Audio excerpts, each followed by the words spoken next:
Eh ben, bonjour Pauline, ravi de te recevoir, sur le podcast et je alors, on va commencer dans le dur, mais qui es-tu Pauline?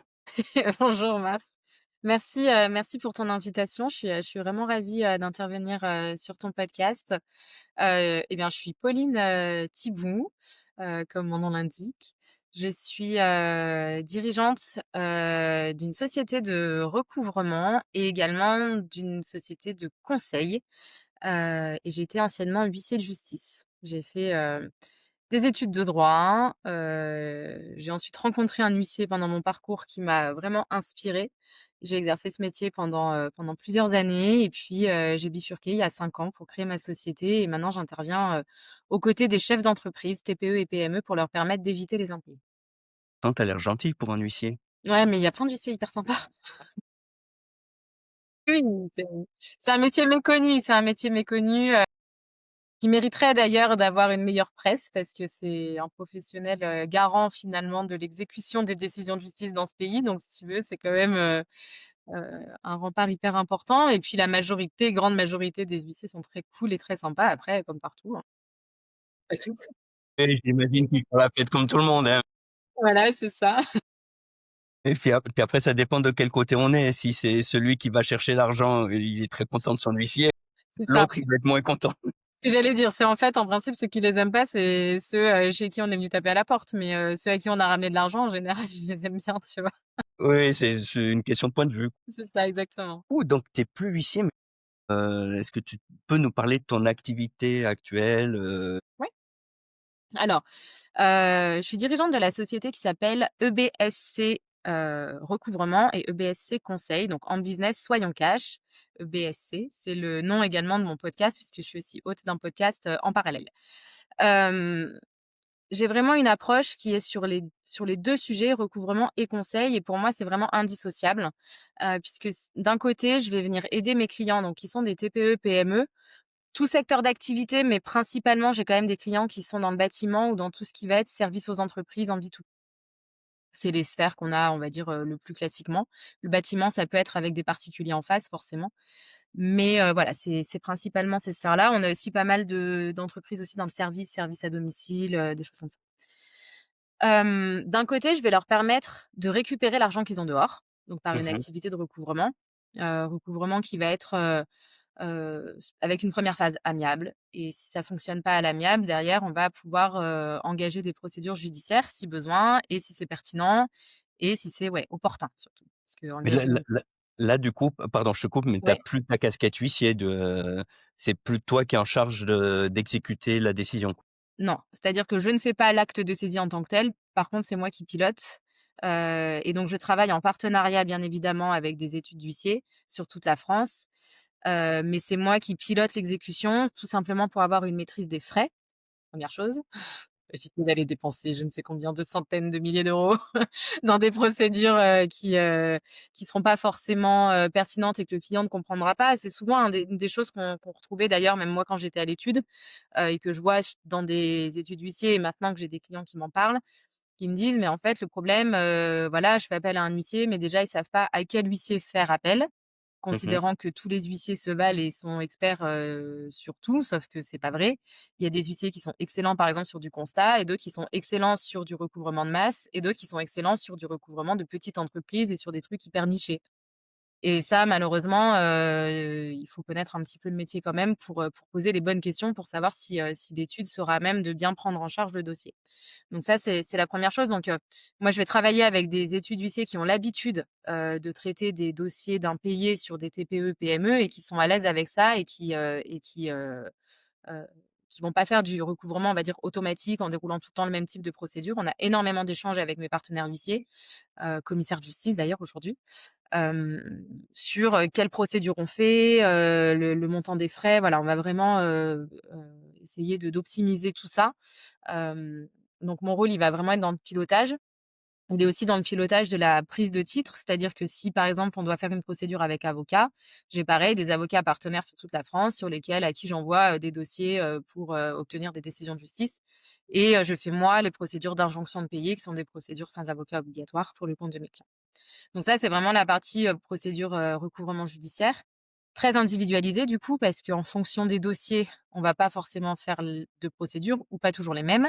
Donc là, c'est vraiment une expertise assez poussée, sur cette activité-là, de par, ma formation et mon expérience, en tant que Mmh commissaire de mh, mmh. justice.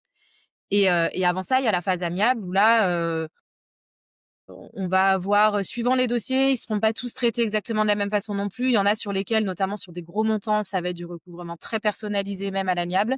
Et quand on est sur des montants un peu plus petits, où il y a un petit peu de volume, là, on va avoir quelque chose d'un petit peu plus, entre guillemets, «automatisé» avec du process, mais pour autant, il y a du téléphone, beaucoup de téléphone, de relance téléphonique. Simplement, on a un process un peu plus automatisé avec une méthode, qu'on duplique, avec des commissaires de justice partenaires aussi à l'amiable. Et donc c'est pas forcément les mêmes qu'on prend d'ailleurs sur le judiciaire et sur l'amiable, parce qu'on a des études qui sont très équipées et très fortes en recouvrement amiable, qui, seront pas forcément particulièrement «brillantes» entre guillemets sur le recouvrement judiciaire, et inversement, il y en a qui en judiciaire sont très bonnes, mais qui seront pas staffées pour faire de l'amiable. Donc, voilà, on a vraiment sélectionné nos partenaires en fonction de là où on voulait les faire intervenir. Donc ça, c'est la partie recouvrement. Et en parallèle de ça, la spécificité quand même, c'est qu'à chaque fois que j'ai un dossier en recouvrement, ensuite je vois avec le client et on démêle un peu et on essaie de comprendre, mais pourquoi est-ce qu'on a eu un impayé? Pourquoi est-ce qu'on a dû en arriver jusque-là? Alors des fois, une fois, le client il dit: «Oui, bon, bah, voilà, c'est un accident de parcours, merci, au revoir». Souvent, quand on en a un deuxième, un troisième, là, on commence à se dire: «Bon, OK, en fait, vous m'aviez parlé de conseils». C'est Oui, une méthode de travail finalement. c'est ça. Oui, oui, je vous avais parlé de conseils, effectivement, ravie que vous vous en rappeliez. Et donc du coup, on déroule à ce moment-là, la pelote, on essaye de comprendre d'où vient l'impayé. Parce qu'en fait, on se rend compte que souvent, c'est en amont que ça peut se jouer, c'est ce qu'on va dérouler, je pense, dans l'épisode.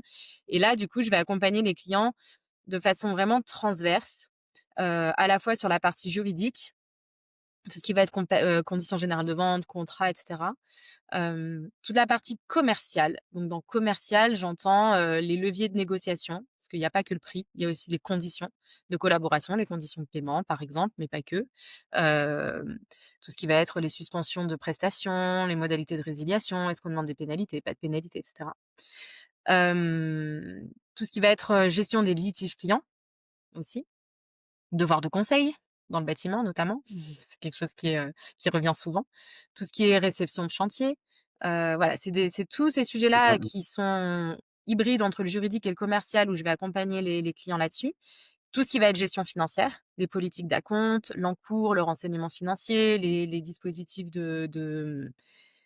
par exemple d'affacturage ou des choses comme ça, d'assurance crédit, voilà, je vais pouvoir les conseiller là-dessus pour qu'ils puissent, utiliser les bons, leviers. Et après, il y a toute une question de posture, d'accompagnement de l'humain, et des équipes dans une entreprise. Parce qu'on se rend compte que souvent, par exemple, le dirigeant va dire: «Bon, bah, à partir de maintenant, on demande des acomptes et puis on fait des relances, hyper poussives et tout». Sauf que si les personnes qui sont, au commerce ou, qui sont, à la relance de factures, elles sont pas à l'aise, elles le feront pas. Et donc du coup, ça ne marchera pas. Et donc du coup, c'est aussi l'idée de venir instaurer une culture cash dans l'entreprise et de faire avoir une approche vraiment systémique entre les différents, compartiments de l'entreprise pour que, tout le monde soit concerné, par le sujet de l'argent, du cash dans l'entreprise. Donc il y a des tabous au milieu de tout ça. Donc on vient, voilà, retravailler à la fois sur les process, sur des règles et sur de l'humain, et du rapport à l'argent, de la confiance, sur tous ces sujets-là.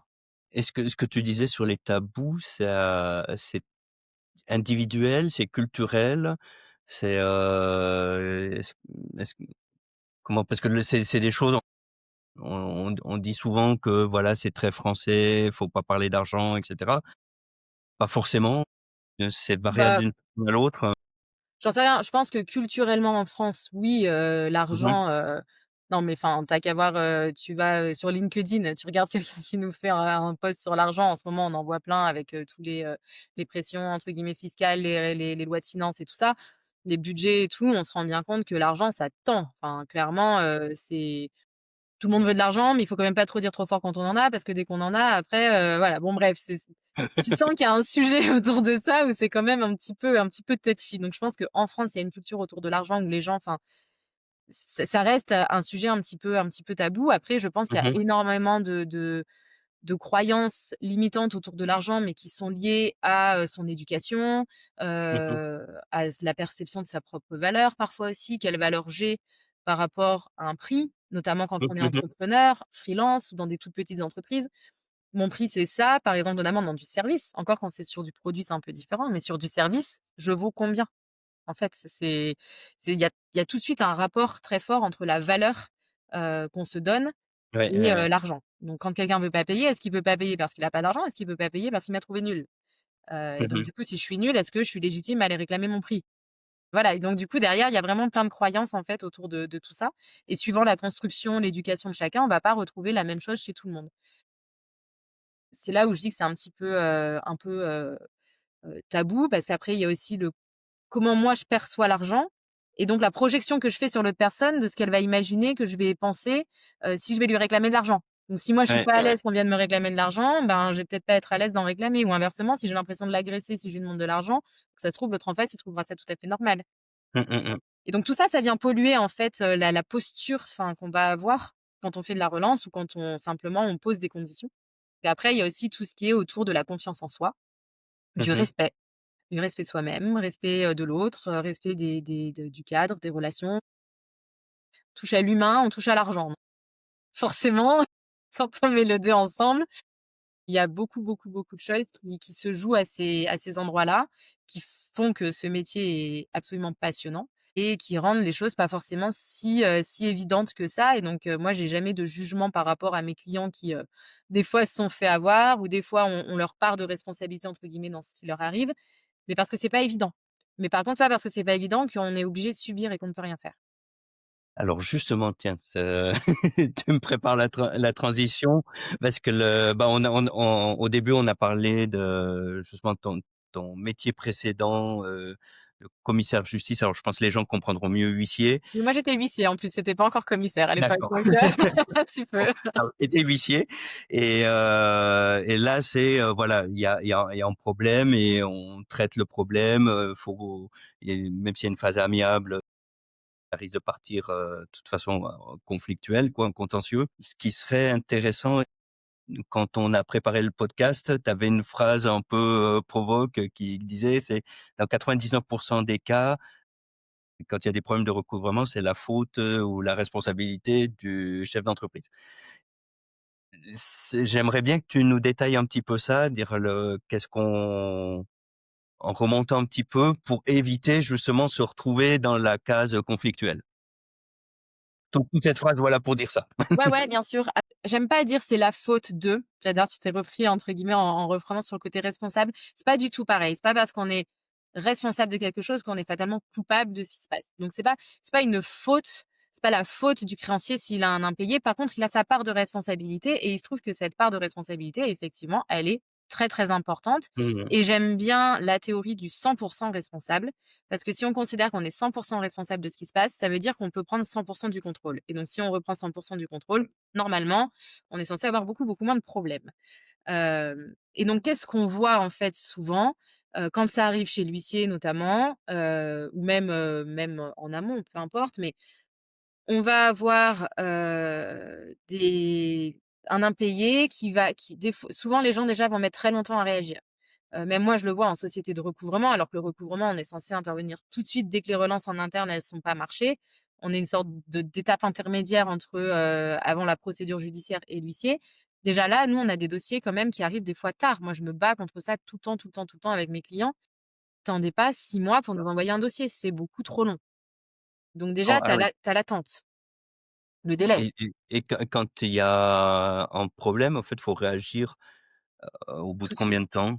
Mais en fait, tout de suite, c'est-à-dire qu'à partir du moment où une facture qui arrive à échéance, la première relance, déjà, elle doit arriver au bout de 5 ou 8 jours max.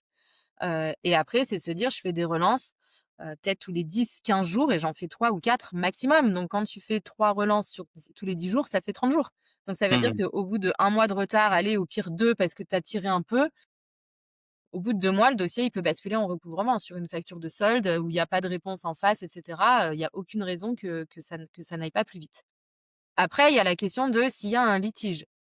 S'il y a un litige, le client n'est pas content. Il y a quelque chose qui ne va pas. Mais là, il y a 2 réactions. Soit on considère que on s'en fiche, le client, il a rien compris, il est nul. Moi, je dis que j'ai raison et que lui, il a tort et que je ne tiens même pas compte de ce qu'il dit et que je ne gère pas le litige. Bon, bah, il faut pas s'étonner que derrière, le gars, s'il a dit qu'il était pas content, que personne ne l'a écouté, ça fait que alimenter sa colère et son ressentiment. Donc clairement, à la fin, oui, on va au clash. Mmh, mmh mh. Donc il y a aussi comment on a géré le litige, comment on a fait, commercialement parlant avec son client pour pouvoir prendre ses feedbacks, ses retours pour essayer de comprendre. Donc il y a vraiment un moment dans la De relance, cette étape de de j'essaye de négociation quoi? comprendre pourquoi Ouais. les clients payent pas. Mmh. C'est de la négociation quoi en gros, on comprend les enjeux des Ouais. uns des autres. C'est vraiment de comprendre et une fois qu'on a compris, c'est pas parce qu'on a compris qu'on est d'accord. C'est-à-dire qu'on peut avoir Ouais, compris ouais, pourquoi le ouais. client ne veut pas payer. Je comprends que vous soyez en colère, je comprends ceci, je comprends cela. Par contre, ça ne se passe pas comme ça. Et donc du coup derrière, c'est là où on a la partie juridique qui va rentrer en compte. C'est-à-dire ça ne se passe pas comme ça. Je vous rappelle qu'on avait un contrat, qu'on avait un cadre, que ma mission c'était ça, ça, ça, ça, que j'ai réalisé la mission de telle façon, donc conformément à ce qui était prévu. Ou alors, par exemple, dans le bâtiment, vous émettez effectivement des réserves. Il y a pas de problème. C'est prévu dans nos conditions qu'il y ait des réserves. Quand il y a des réserves, ça se passe de telle et telle façon. Vous n'avez pas le droit de garder un solde de 30 du chantier. Ce n'est pas légal, vous n'avez pas le droit de faire ça et c'était pas contractuel. Donc derrière, comment on fait? Et donc en fait, il faut absolument avoir la maîtrise aussi du discours juridique pour pouvoir mettre la personne face à sa responsabilité aussi, et rappeler ça. Mais pour ça, il faut pas s'énerver, heu et il faut pouvoir à un moment comprendre la raison. Donc ça, et il faut pas que ça dure. Et puis du coup, souvent, moi, je vois aussi des clients qui, parce qu'ils savent pas, ne répondent pas. Je ne sais pas quoi répondre, donc du coup, je mets ça au bout de la pile, je le rappellerai plus tard. Sauf que le gars, il a pas de Mmh. réponse en face, il pète un câble.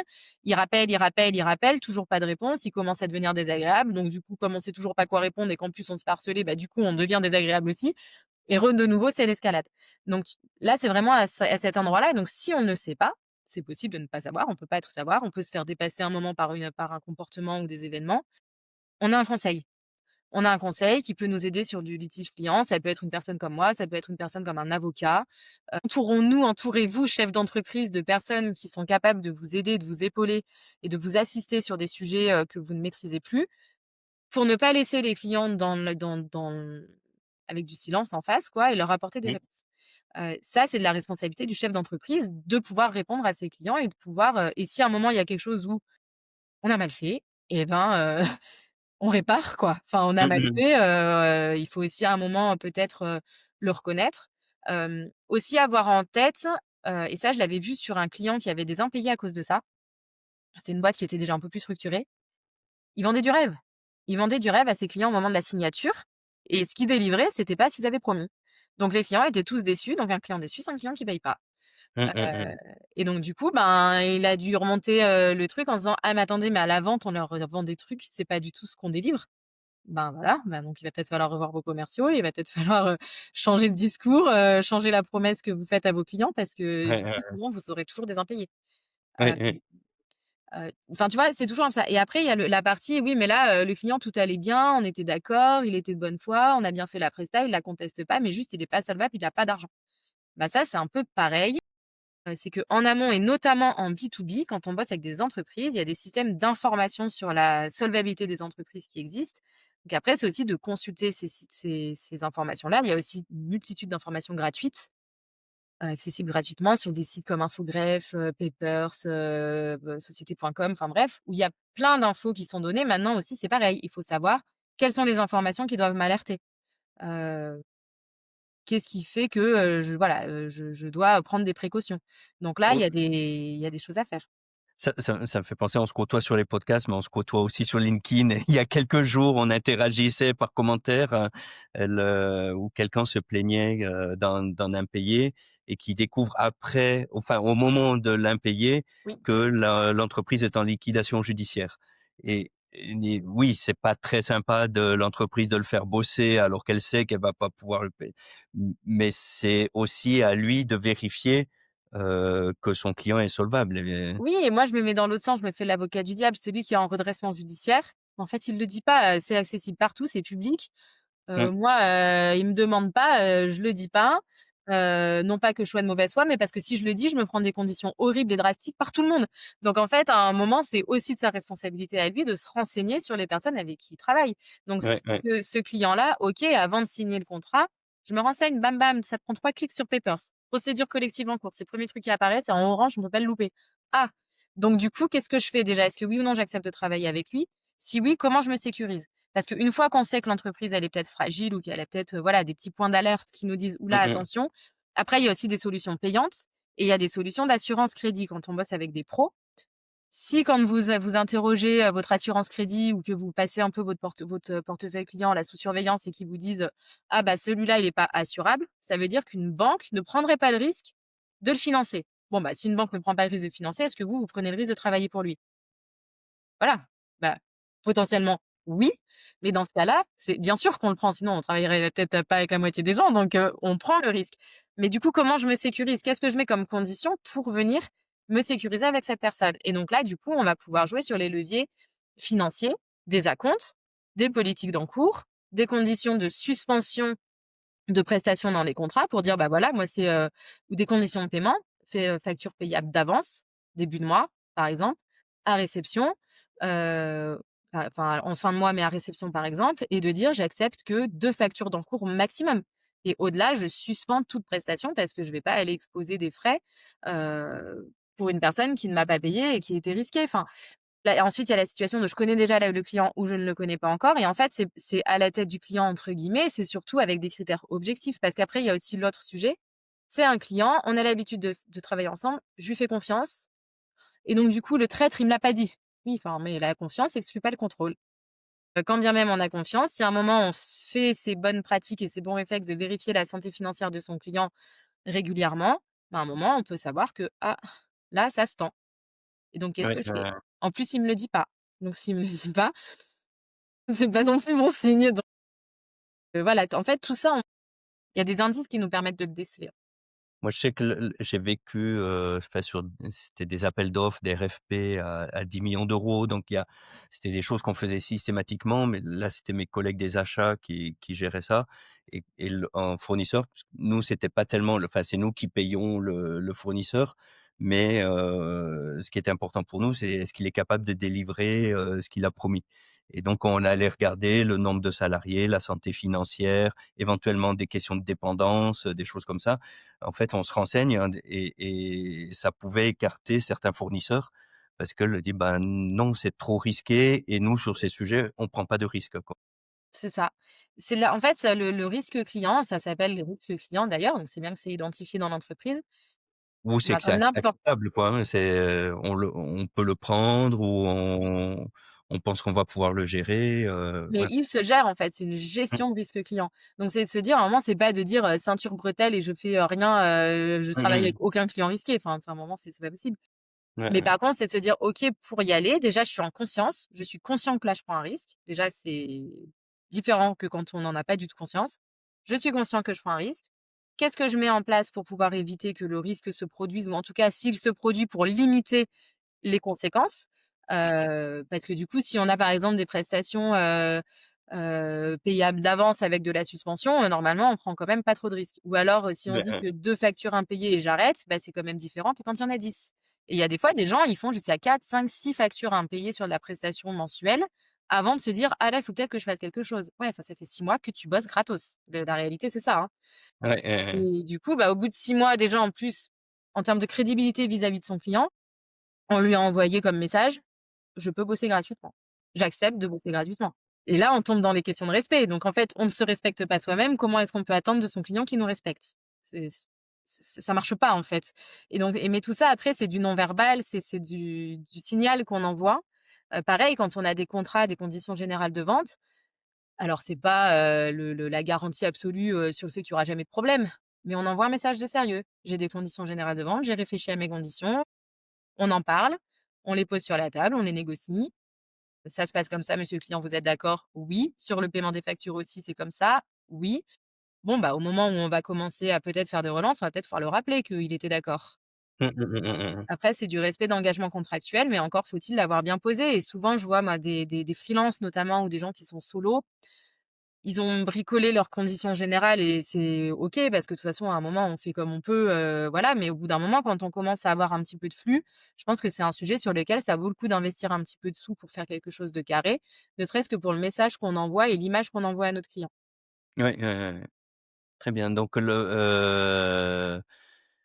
on a déjà traité pas mal de sujets sur comment éviter. Est-ce qu'il y a des alors je pense que tu aurais beaucoup de choses à ajouter, mais est-ce qu'il y a encore quelques points, qui te pensent qui te paraissent, pardon, importants Bah, à ce qui est vraiment très, très important, c'est de formaliser les choses. Tu vois? Par exemple, déjà avoir, mmh OK, par exemple, il y a pas de conditions générales de vente, bon bref, il faut en faire, mais s'il y a pas, il y a pas, on va pas arrêter de travailler parce qu'on en a pas. C'est à minima de formaliser les choses par un devis signé. Ça quand même, c'est vraiment, hyper important, surtout si on n'a pas de contrat et pas de CGV. Devis signé. Réaliser un minimum les grandes étapes par mail. Voilà, la prochaine étape, c'est ça, est-ce que vous êtes OK, machin, enfin, voilà, des grandes étapes dans un projet, dans une prestation, de les formaliser par écrit. Heu, Acter la fin des prestats, pareil, par écrit. mh.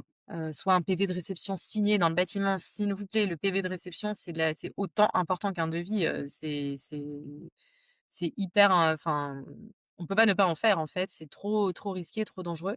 Donc il y a le PV de réception ou alors le bon de livraison, ou le bon d'intervention, enfin, j'en sais rien, peu importe. À la fin, par exemple, quelqu'un qui va livrer un site web, je dis n'importe quoi, à un moment, une sorte de checklist des différents items qui étaient prévus dans la mission et bam, bam, bam, c'est fait, on l'envoie en client. S'il conteste pas, a priori, c'est que c'est OK, quoi. Ouais, Donc, ouais, ouais. acter les choses par écrit et pas juste de faire du téléphone. Et puis essayer au maximum aussi de faire pareil, les relances, quand on fait des relances de factures, on relance par téléphone et on formalise par écrit. On n'en fait pas des tonnes. Par contre, il faut qu'elles soient progressives, et toujours, toujours, toujours avec des traces écrites et des engagements fermes. «Oui, bah, je vous paye, je m'en occupe». «Oui, d'accord, mais quand? Vous en Quand ouais. occupez quand? Vous versez combien? Comment?» Enfin, il faut engager son client derrière quand même, hein, c'est important et après reformaliser. J'ai bien noté que, vous n'aviez pas payé parce que tatati et que vous alliez payer, de telle façon à telle date pour engager le client et formaliser les choses, à l'écrit. Et la dernière chose, c'est effectivement de limiter les montants des factures. Donc, par exemple, quand on fait des facturations, enfin des prestations sur la durée, je pense aux bâtiments, par exemple, avec des chantiers qui vont durer 2, 3 mois, Mmh bah, de faire des facturations intermédiaires, peut-être mensuelles, À heu, l'avancement, ouais, d'avancement et pas hésiter à en faire plusieurs de façon à ce qu'à la fin, en fait, la facture qui est impayée, elle est pas trop grosse, quoi. C'est de limiter les montants, en fait, après des impayés parce que après on me dira: «Oui, mais si c'est un petit montant, ça vaut pas le coup de faire une procédure». Oui, mais enfin, moi, je préfère quelqu'un qui perd 2 000 sans faire de procédure que 20 000. oui, oui. Parce que voilà, dans tous les cas, ça sera toujours, moins douloureux, de perdre une petite somme que de peut-être Ça va gagner un jour une grosse somme après une procédure qui aura duré des mois et qui aura coûté des milliers d'euros, quoi. oui, puis au pire, tu viens rogner ta marge, mais tu perds pas de l'argent, quoi. Bah, c'est ça. C'est pas pareil, quoi. Ouais, ouais, Ça non, mais c'est ça, c'est l'entreprise, elle ça. va survivre, quoi, ouais, ouais. Ouais. Exactement, exactement. Donc, tu vois, voilà, ça fait pas mal d'infos et pas mal de choses, mais, ça montre qu'en fait, il y a plein de micro sujets sur lesquels on peut agir, Mmh mh. et il faut dire que chaque petit truc, ça vient sécuriser. Ça vient sécuriser, ça vient sécuriser et à la fin, si on les met vraiment tous, qu'on forme ses équipes aussi quand on commence à être un peu staffé, il faut que tout le monde soit dans la même, démarche. Mmh mh. À la fin, on éduque ses clients, on monte soi-même en confiance sur ces sujets-là et derrière et ben, on n'envoie pas le même message à ses clients et bizarrement, les clients, nous respectent un peu plus, quoi. D'accord. Est-ce que tu fais je sais pas si c'est le mot juste, mais est-ce que tu fais des audits, avant de travailler avec quelqu'un, dire: «Bah, voilà, on va analyser les choses», est-ce que c'est, regarder un petit peu vos procédures sur le sujet, et Ouais, voilà. je fais 2 choses à ce niveau-là. Je fais ce que je vais appeler, je vais avoir, un diagnostic et un audit. C'est pas la même chose dans mon vocabulaire, on va dire. Oui, oui, Hem, oui. le diagnostic, c'est vraiment, tu vois, on prend 1 heure, on fait le point sur où vous en êtes au niveau Mmh juridique, mh. commercial, finance, vision d'entreprise et cetera. J'ai une série de questions, je mets des petits points, vert, orange, rouge, si c'est rouge, c'est à risque, si c'est vert, tout va bien, et donc du coup, comme ça, on arrive à voir où sont les vraies zones de risque et ce qu'il faut sécuriser en premier. Mmh mh. Donc ça, c'est quelque chose que je fais à tous mes clients en recouvrement, je leur propose, plus après des personnes, qui me contactent, spécifiquement pour ça. Et après, je vais avoir et là, c'est plus pour des grosses entreprises, enfin pour des grosses des je bosse jamais avec des très, très grosses boîtes, mais on va dire des PME, entre 50 et 100 collabs, voilà, de cette taille-là, qui ont peut-être des volontés de faire un peu de croissance externe, potentiellement de vendre ou des choses comme ça.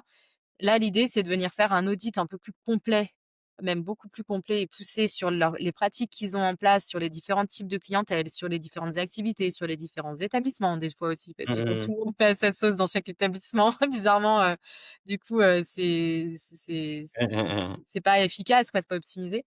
Et donc là, je viens faire un audit un peu plus approfondi et donc du coup, en gros, on va dire l'idéal, c'est d'arriver là.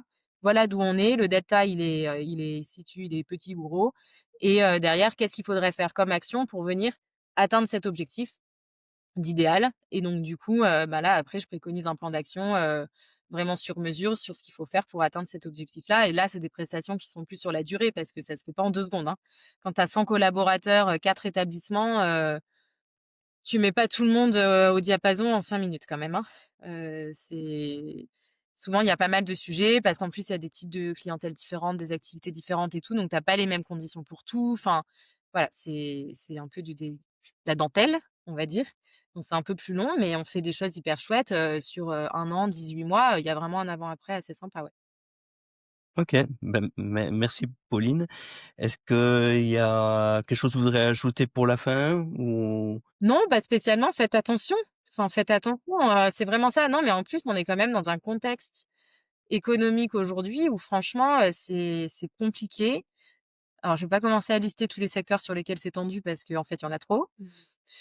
Ouais, actuellement, il y a Heu, pas mal de secteurs, ouais. il y a trop de J'étais enfin, avec mon comptable juste avant toi qui me disait en particulier, on va dire le BTP au sens large, c'est compliqué. ouais, le Voire BTP, très, c'est très, très clair. Le compliqué. BTP est vraiment en crise. BTP bâtiment, le transport, c'est compliqué, la restauration, c'est compliqué. Enfin, Ouais, franchement, il y a beaucoup de secteurs sur lesquels c'est chaud et puis le problème, c'est que ça enchaîne et aujourd'hui, on a des défaillances d'entreprises, de grosses boîtes quand même. Des belles PME qui font faillite. Derrière, en chaîne, c'est plein de petits indépendants qui sont dépendants aussi, on n'a pas parlé de ça, mais de pas être dépendant d'un client. ouais, ouais, Voilà, donc diversifier son portefeuille client pour pas être dépendant ni d'un secteur, ni d'une typologie de client, ni d'un seul client.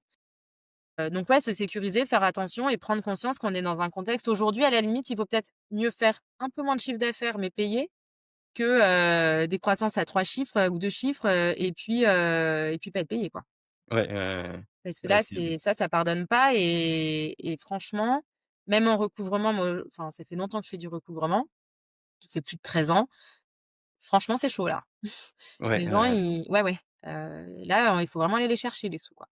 Donc évitez de vous retrouver, à devoir engager, des vraies actions de recouvrement, mais s'il faut le faire, n'hésitez pas. Mais essayez de se prémunir au maximum en amont parce que clairement, c'est ce qu'il y a de mieux à faire, quoi. Et c'est ce qui coûte le moins cher en plus. En tout cas, il y a quelque chose à retenir, c'est qu'on peut être huissier et sympa, hein, c'est Ouais, ça? ça arrive. J'en connais plein, je te les présenterai si tu veux. Bah, en tout cas, merci beaucoup Pauline. C'était super intéressant et c'est des sujets que je vois qui sont souvent, maltraités dans les 2 maltraités, Mmh voire mh. maltraités. Voire maltraité. Mais et effectivement, on va plus facilement parler de la partie vente, commerciale, voilà, comment développer le chiffre d'affaires. Mais si c'est pour pas être payé à la sortie, c'est dommage. Bah, tous les credit managers, dans des grosses boîtes, leur slogan préféré, c'est, «Vendre c'est bien, encaisser c'est mieux». Bah oui, oui, Voilà. oui, oui, et sur le monde merveilleux d'internet, où est-ce qu'on peut te retrouver? Et bien, sur LinkedIn, je pense que c'est vraiment le meilleur endroit. Je publie tous les jours.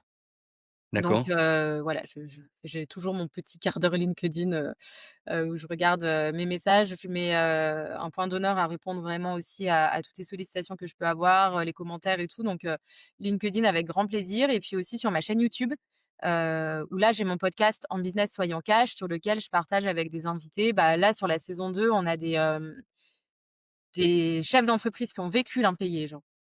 Puis des histoires assez, voilà, sympas. Bah, ils partagent leur expérience, leurs, apprentissages, comment ils l'ont Mmh vécu, mh. comment ils se sont relevés ou pas d'ailleurs, parce qu'il y en a qui s'en sont pas forcément relevés.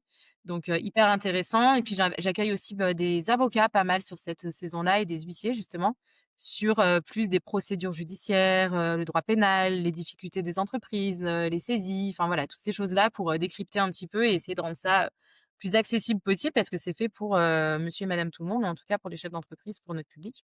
Donc il faut qu'ils comprennent parce que c'est des outils à leur disposition, donc il faut qu'ils sachent comment ça marche. Voilà. Ben, merci beaucoup Pauline, ravi de t'avoir reçu. Avec grand plaisir. Merci encore vraiment pour l'invitation, c'était, un plaisir. À très bientôt. À Au revoir. bientôt, salut.